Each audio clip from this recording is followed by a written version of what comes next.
صار. عودة بعد الغياب. السلام عليكم، كيف الحال؟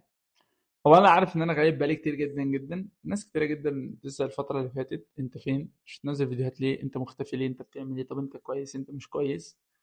فصراحة ده كان اكتر سؤال بيتسأل الفترة اللي فاتت. سواء بصراحة الفترة اللي فاتت كانت صعبة جدا. شوية تعثرات، شوية حاجات كتيرة. آم، مشاكل. ضغوطات في الحياة.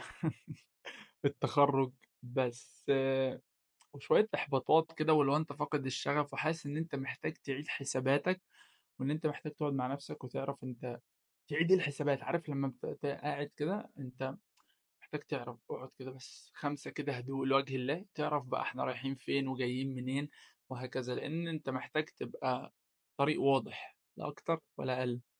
بس كان في حاجة غريبة جدا، إن في وسط كل ده ووسط المشاكل حاسس إن في حاجة حرفيا هي ناقصة الواحد. لأن لما ابتديت الكونتنت ابتديت من اليوتيوب. حاسس إن هو أنت ما بتعملش محتوى، ما بتتواصلش مع الناس، واللي بيبعت لك ما بتردش أو كده.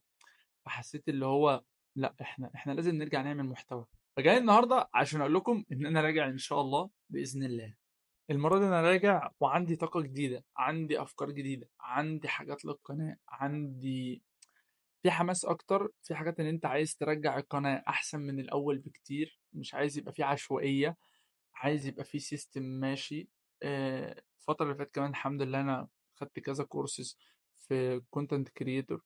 فحاسس ان لا، احنا الفترة الجاية عايزين نخلي القناة توب. اهم حاجة ان احنا نخلي القناة توب، ده اهم شيء حرفيا يعني. شكرا لكل واحد فضل مشترك في القناة، شكرا لكل واحد بيدعمني، شكرا لكل واحد بعت رسالة وسأل عليا وانا جاي. بجد بشوف ان اكتر حاجة بعد وجود او دعم ربنا سبحانه وتعالى والناس القريبة منك، هو دعمكم، وان انتوا دايما موجودين، ان انتوا دايما بتدعموني. اخر رسالة جاية لي لسه امبارح، واحد كلمني فقال لي ازيك يا محمد عامل ايه؟ قلت له الحمد لله. اسمه عبد الله على فكرة. فانت جزء يا عبد الله ان انا اعمل الفيديو ده والله.